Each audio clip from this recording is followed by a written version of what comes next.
Here is a number that should make every American retiree stop scrolling.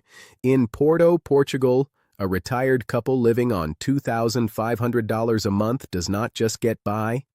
They live in a renovated stone apartment in a UNESCO World Heritage neighborhood, eat dinner at restaurants with Michelin-recommended chefs 3 nights a week, have access to one of Europe's top-ranked national health systems, and still end the month with $600 to $800 in surplus. That same $2,500 in Phoenix, Arizona or Manchester, England covers rent and groceries, if you are lucky, and leaves nothing. This is not a cost of living comparison. This is a structural arbitrage opportunity that is closing fast as more retirees discover what 55,000 American and British expats already know. Porto is not a budget destination.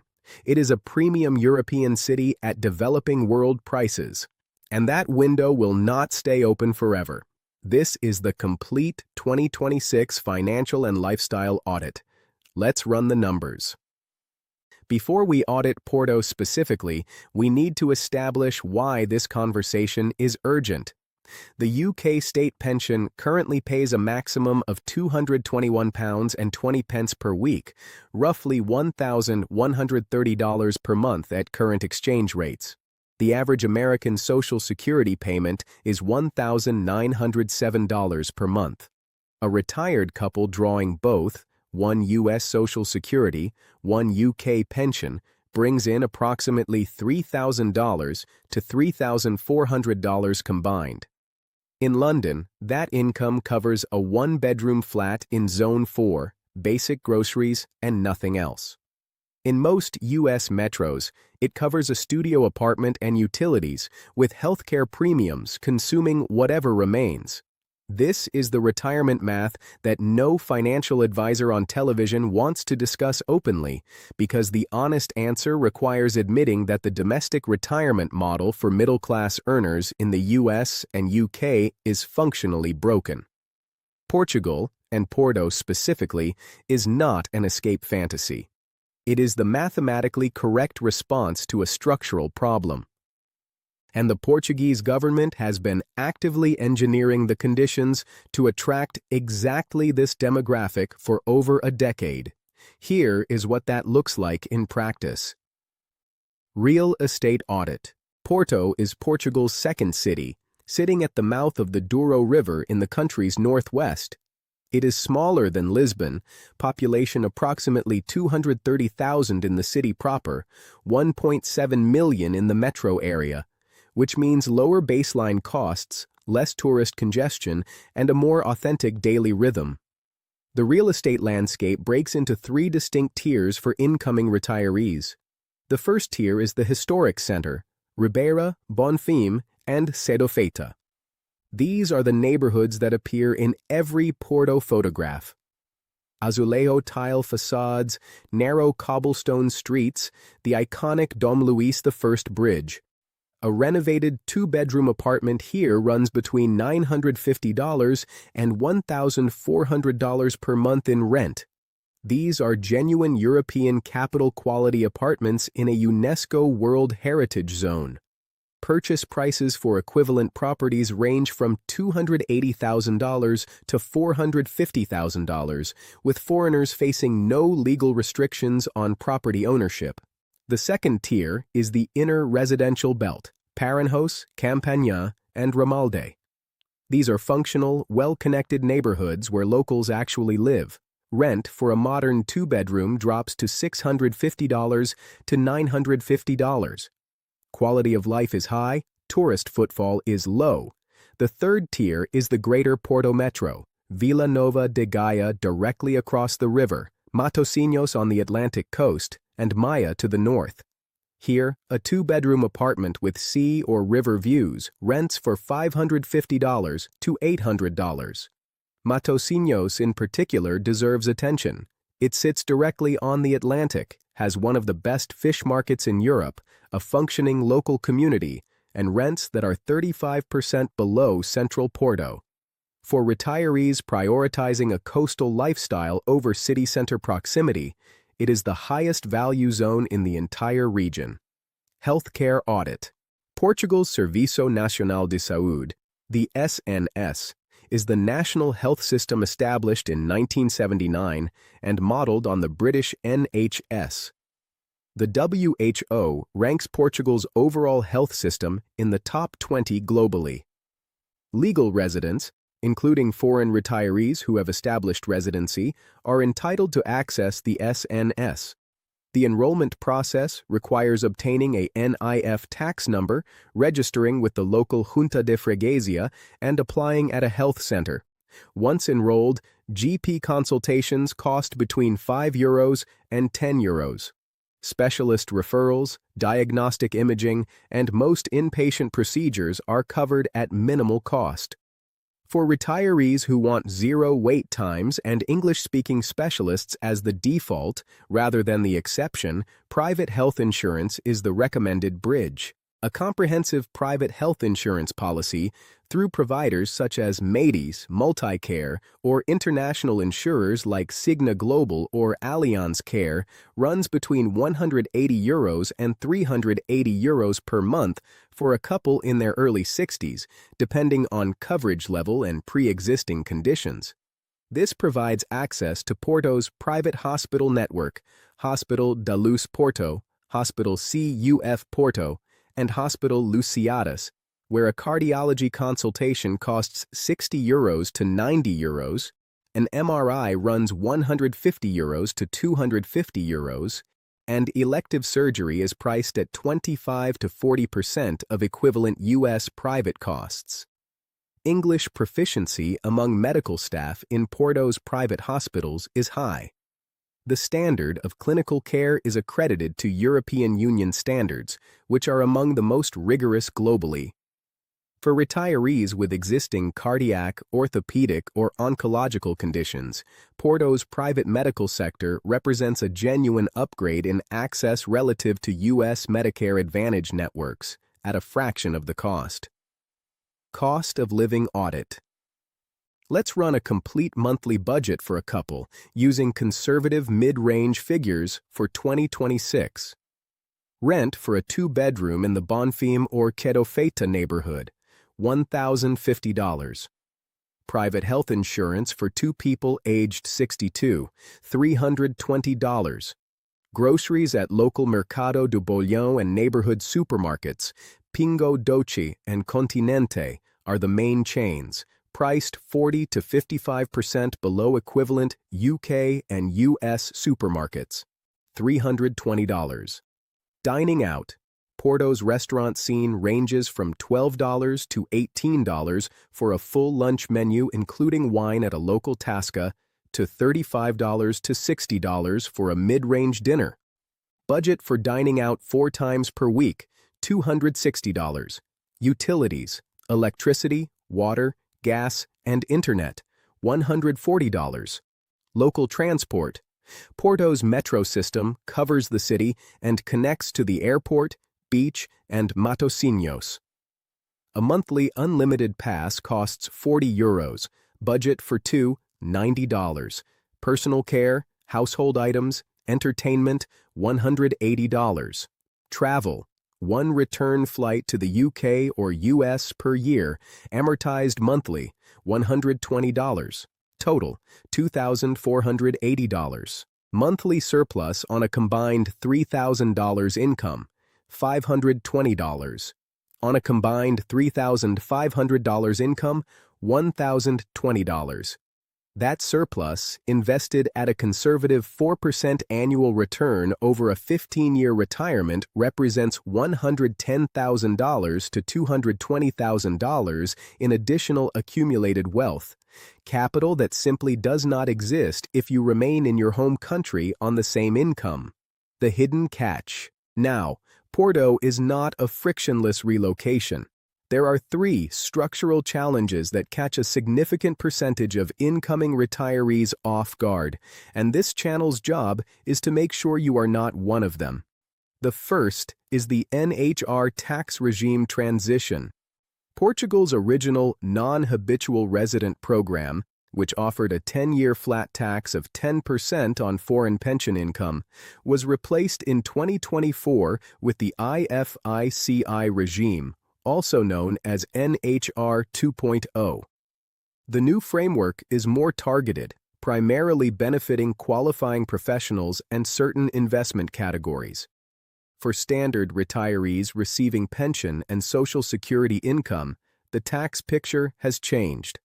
Under current rules, foreign pension income may be taxed at Portuguese progressive rates, which range from 13% to 48% depending on income level, unless a specific bilateral tax treaty overrides this. The U.S.-Portugal Tax Treaty and the UK-Portugal Double Taxation Agreement both exist and provide partial protection, but the precise application depends on your specific income sources, amounts, and residency classification. This is not a reason to avoid Portugal. It is a reason to engage a qualified Portuguese tax attorney before you move, not after. The second challenge is the visa timeline. The D7 passive income visa, the standard route for retirees, requires proof of stable passive income, typically a minimum of $1,400 per month for a single applicant or $2,100 for a couple.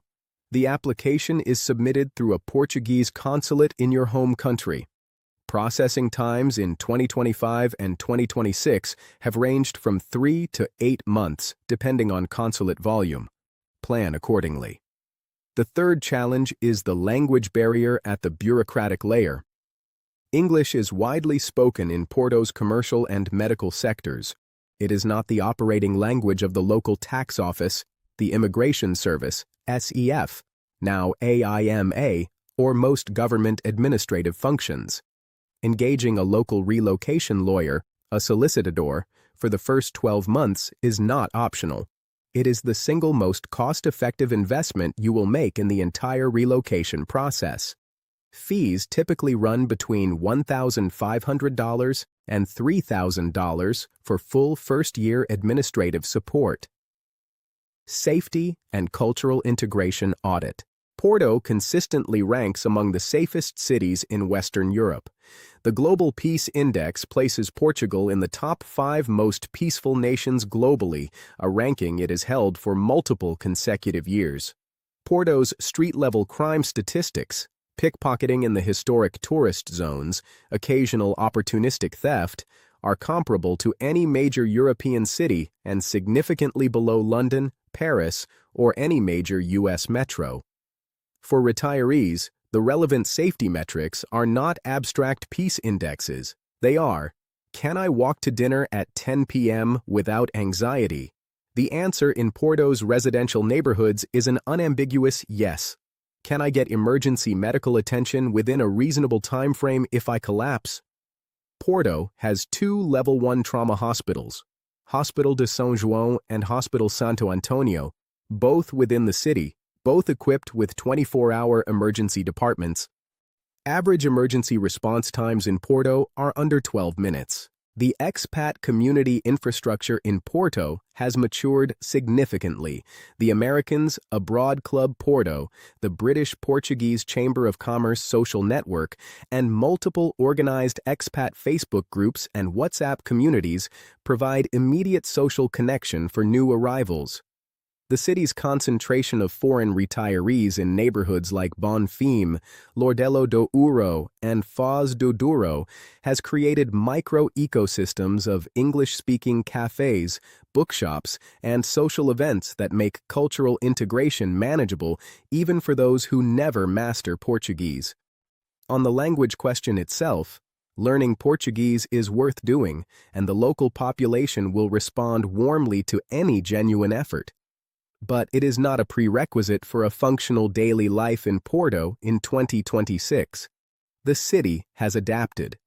Porto's connectivity for family visits is exceptional. Francisco Sá Carneiro Airport has direct flights to London Heathrow, London Gatwick, Manchester Dublin, New York, JFK, Newark, and Boston. Flying time to London, 2 hours, 15 minutes. To New York, 6 hours, 30 minutes. For grandchildren visits and family emergencies, this is the best connected mid-size European city relative to North American and British origin points. The fiduciary verdict, the financial model. Here is the comparative ledger. 2 scenarios, same couple, same income. Scenario A, they stay in Bristol, England. Combined monthly income, £2,200, approximately $2,800.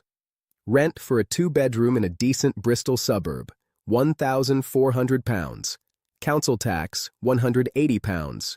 Groceries, £400. Utilities, £220. Transport, £120. Healthcare, NHS prescription costs, dental, optical, £80. Entertainment, £100. Total monthly expenditure, £2,500, or approximately $3,175. Monthly deficit, minus $375.